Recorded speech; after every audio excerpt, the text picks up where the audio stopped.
Welcome back, everybody. Today we're going to talk about installing an ASR rear subframe brace and sway bar kit on a 91 EF hatch. It's 2025. This is probably going to be the newest information out there.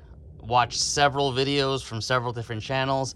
Most of them all hit the points and installation, so we already installed it. We're not going to do an installation video, but what we are going to go over is some things that you do need to know and understand before getting into this job, because it can be a headache.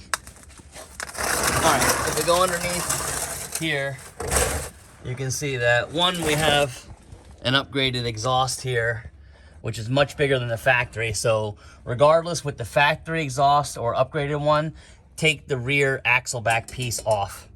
Just get it out of the way. It's gonna be in your way. It's gonna be annoying. Get rid of it.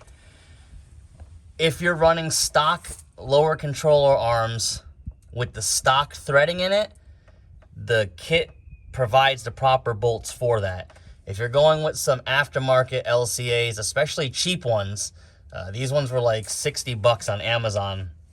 The thread pitch is different, and you're gonna wanna get longer bolts. So as you can see, the bolts come almost flush to the end there. These are M10 by 150 by 70 millimeters.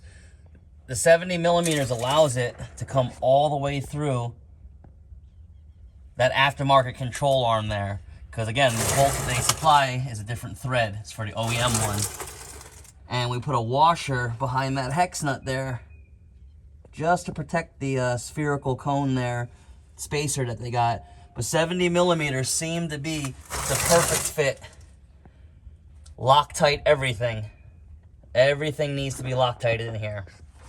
All right, as far as the sway bar and everything fits. It is an extremely, extremely, extremely tight fit. The instructions say to assemble this outside the car. Basically, you're gonna put on this tie bar and this together.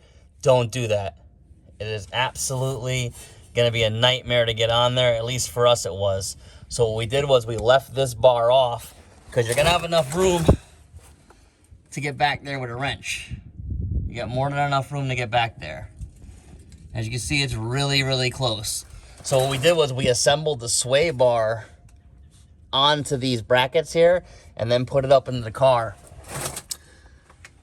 We had to get a hammer and massage these things all the way back. You're gonna wanna get them back as far as they can go to when you're gonna put the bolt in here. Just hammer it back and it'll fall into a little groove in the body right there on both sides. You're gonna have a little gap in there. It's fine. Once you put the bolts, it'll draw in. Same thing on this side. This side is a lot easier to fit. You got a lot more clearance and room on this side, on the driver's side.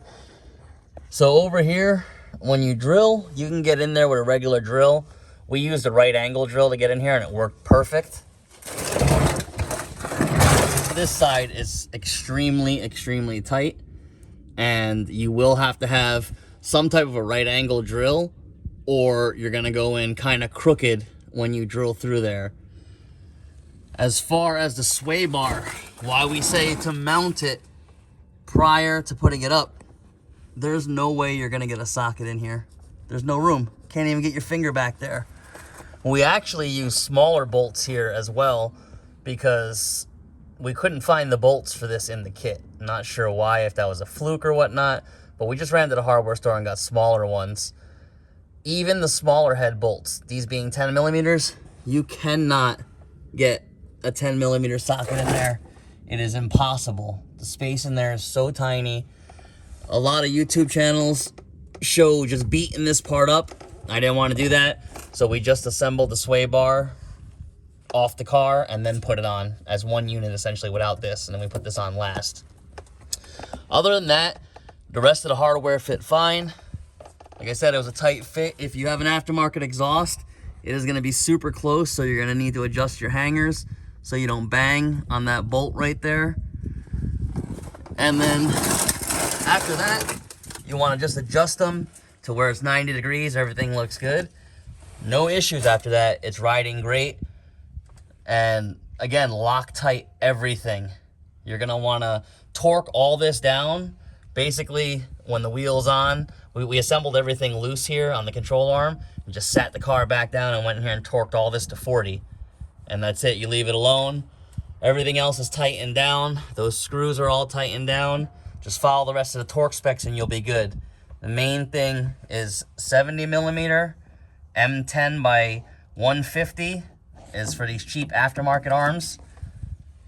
And then you want to assemble this sway bar prior to putting this up on the car. Otherwise, you will have no room to get a socket in there and you'll have to damage the trunk area. Hope this helps you guys. And have fun out there. Stay safe. Thanks for watching. Please subscribe.